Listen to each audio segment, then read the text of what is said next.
Hey, I'm Claire. Welcome to my studio. Today we are going to be building a little piece of art, tech, and trash together. So we'll be making a small light up piece of art that uses reused plastics or reused paper along with cardboard. All right, here we go. First, let's go over the supplies from the kit.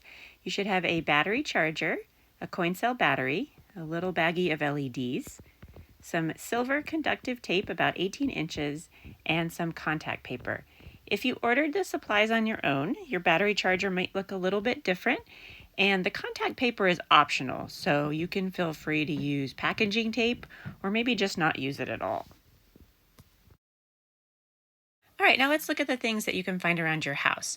You need a pair of scissors, a pencil, some sort of craft glue like Aleene's or Sobo or even Elmer's glue will work. You need some plastic wrappers or old comic books or maybe old catalogs, something that you can repurpose and cut up. You need some cardboard, maybe from a cardboard box that was delivered to your house. You can make it any size you want, but for this project, a small size like maybe 6 inches by 6 inches works really well. And then some optional items, an old plastic lid, some pieces of cardboard cut up to use as glue brushes, maybe an old paintbrush, maybe some old chopsticks, work well. Step one is that you want to actually sketch out what your image is going to be. So this could be anything you want, and you want to just do that in pencil. So here, right now, lately I've been into robots, and especially like drawing cute robots. So this is the one we're going to be doing. This is the finished product I'm going to show you today. So here's a sketched out version in pencil on there. Choose anything you like. I mean, it's not really important what you do. It's just important that this is something that brings you pleasure and that you like. I did a bunch of octopuses for a while. So here's an example of an octopus one. I've done Totoros, I've done crows. I mean, just whatever you're feeling. You want to just sketch out the design on your piece of cardboard.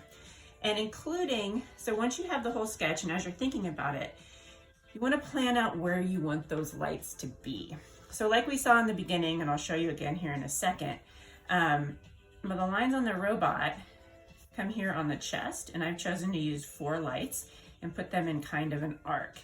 For this project, since this is the first one we're doing together, you need to do your lights in a line, right? So they could be in a straight line or a curved line. So once you have decided what your image is going to be, oh, and here I said I'd show you this one again.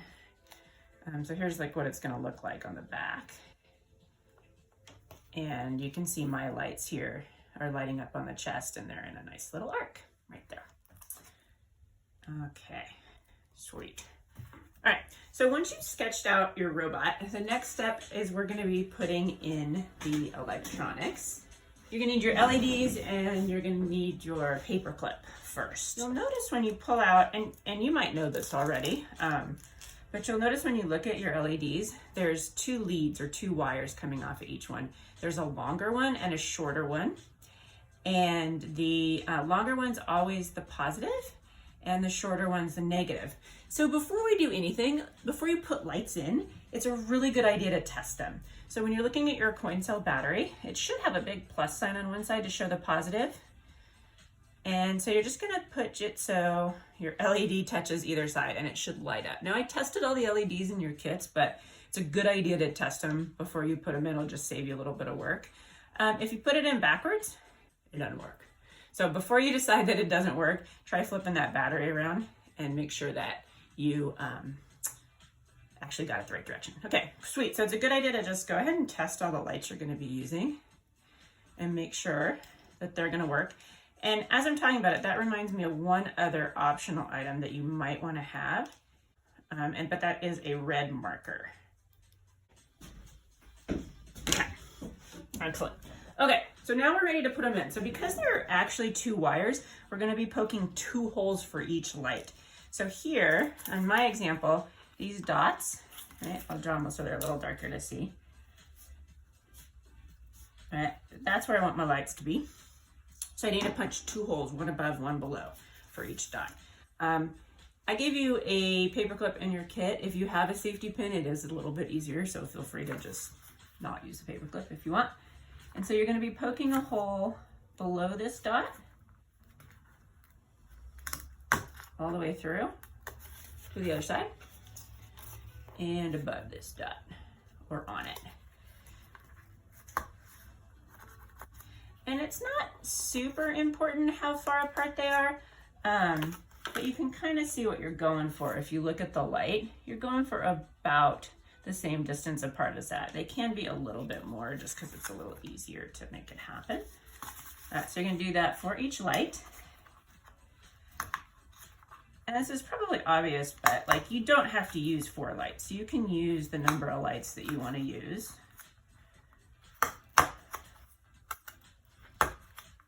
Some people, when they do this the first time, they use fewer and then they make like a second one. So I think I actually gave you an extra one. I think I gave you 6 lights in there just in case. Okay, so I've poked my light. I poked these through. One of the important things when we do this is when we put our lights through, we want the positive side to always be on the same side and the negative side to be on the same side. So that's the longer wire. And so I kind of always, my thing in my mind, so I never try not to mess it up, is I always put positive up. So you could do this where you just take it, you find the longer wire and you put it closer to the top and you poke both of them through. When you're working with a lot of these, it's really easy to get confused. And so that's why a red marker might be helpful. Sometimes I like to take a Sharpie or whatever and just color. Positive is always red in the electronics world. So, and that way, even when it's on the back, I know which one I'm working with and I don't accidentally put one in backwards. Because if you put one in backwards, you're gonna go through the whole process and then you're gonna go to light it up and it's not gonna work. So, which isn't the end of the world, like you just pull it apart and do it over again, but it'd be nice to avoid that if we could. And now I'm gonna put them all through. One wire through each hole. Right? And so they're sticking out the back. Okay, so when I get to the back, using my finger, I'm gonna hold it so it's snug against the cardboard, and then I'm gonna fold over this wire so that it stays in there. I want it to be as snug as possible. I'm gonna do that 4 times, or however many lights you're using. Again, I'm holding that firm and folding those over.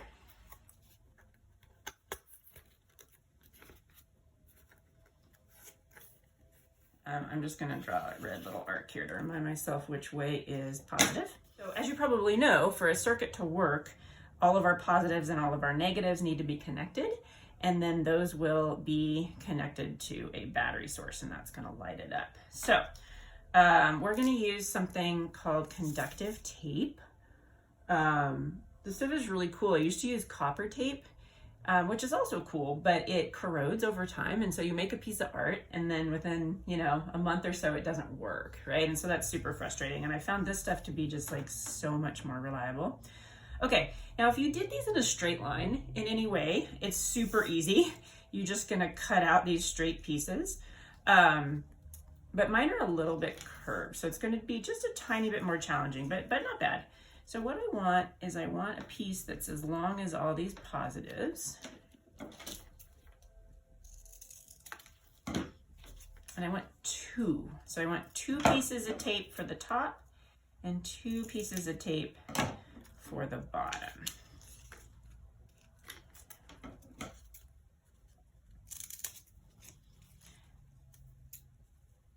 So I tried to give everybody enough tape that they could do as big as a design as possible. So right now it looks like I have a bunch of extra tape. That's cool because that allows for another project, but it also, if I mess up, it helps me with that. So, okay, cool. So I want this tape to go under all of my positives. So you can see how if I kept it straight, it's barely touching these end ones, right? So I'm gonna actually cut out a little arc here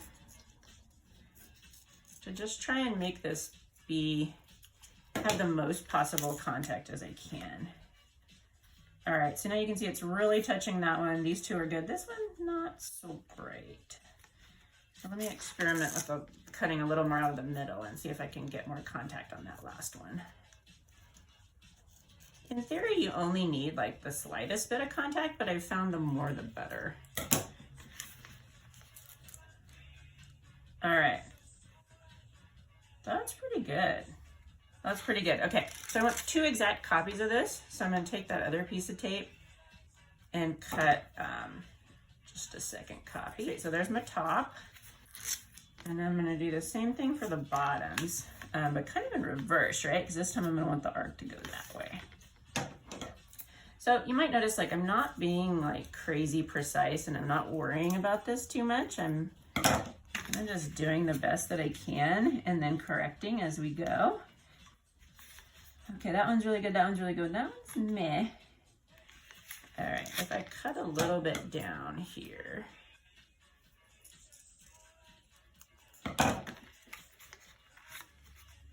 Nice, that's excellent. Okay, and again, I want 2 copies of this. So I am going to just line this one up and make a second copy. Then we're gonna be putting one of these under and one of these over to make sure we have a really good connection. And you can kind of see here how the wires are sandwiched in between. So it's gonna be a little bit tricky to get the paper off. Especially when you're trying to do it in front of somebody. Okay, so I'm gonna bend these up just a tiny bit. And I wanna slide this under so that I'm getting like maximum amount of metal contact. Sweet. I'm gonna press that down. Okay, and I'm gonna take the exact same copy and put it on top. I'm gonna line that up. Again, it doesn't have to be perfect.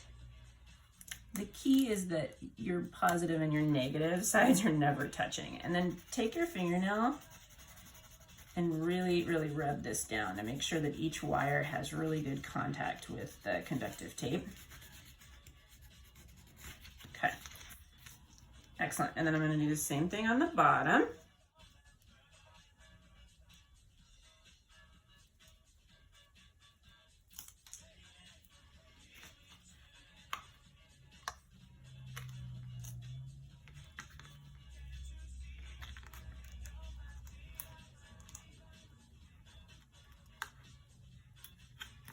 And again, make sure no matter what you do that this bottom, the negative side conductive tape is not touching the positive side.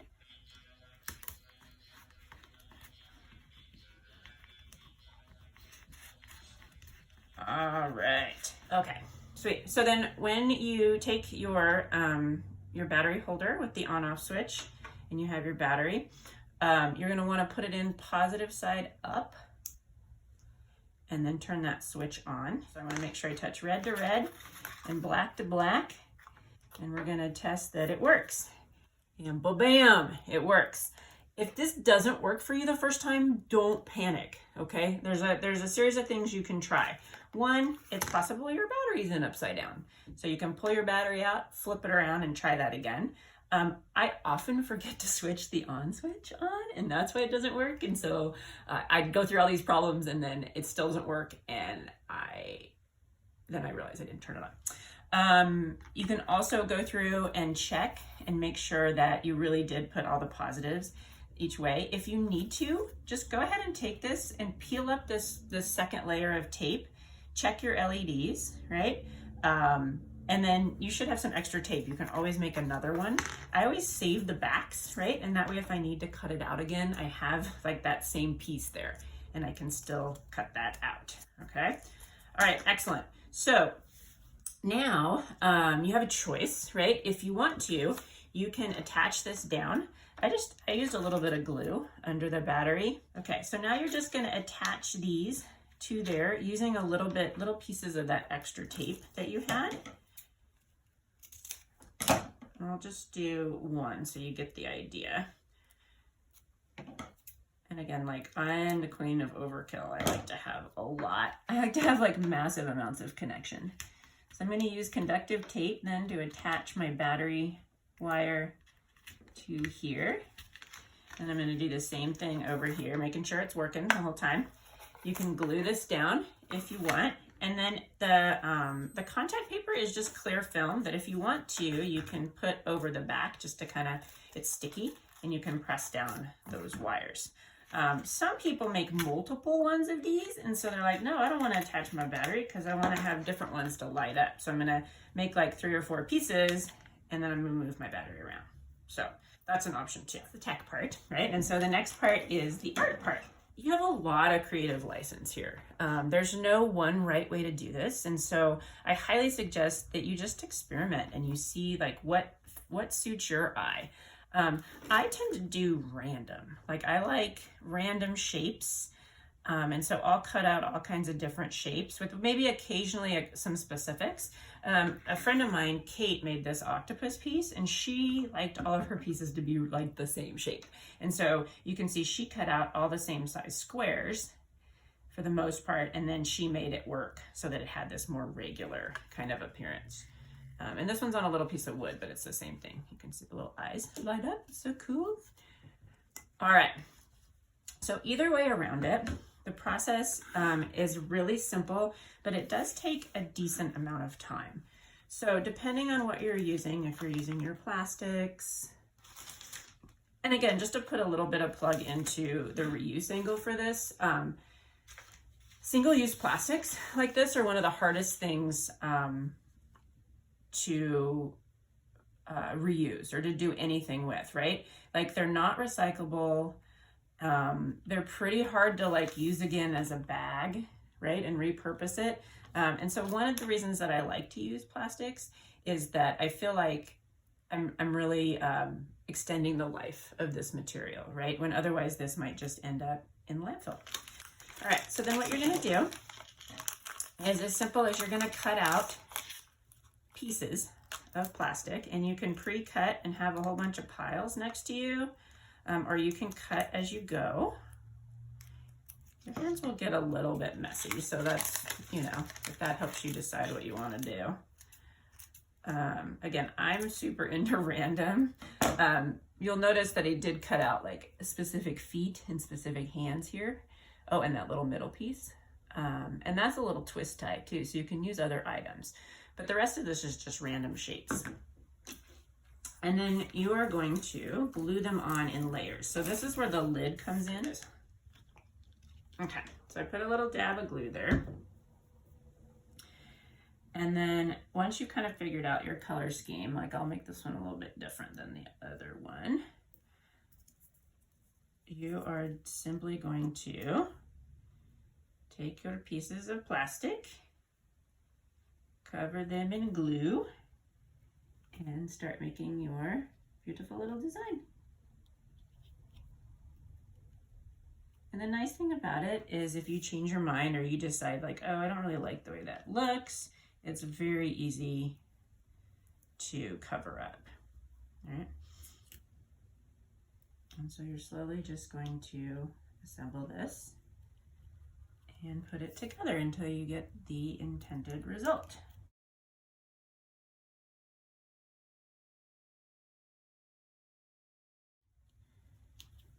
Okay, so you can imagine that you just keep going, right, until you get everything glued on.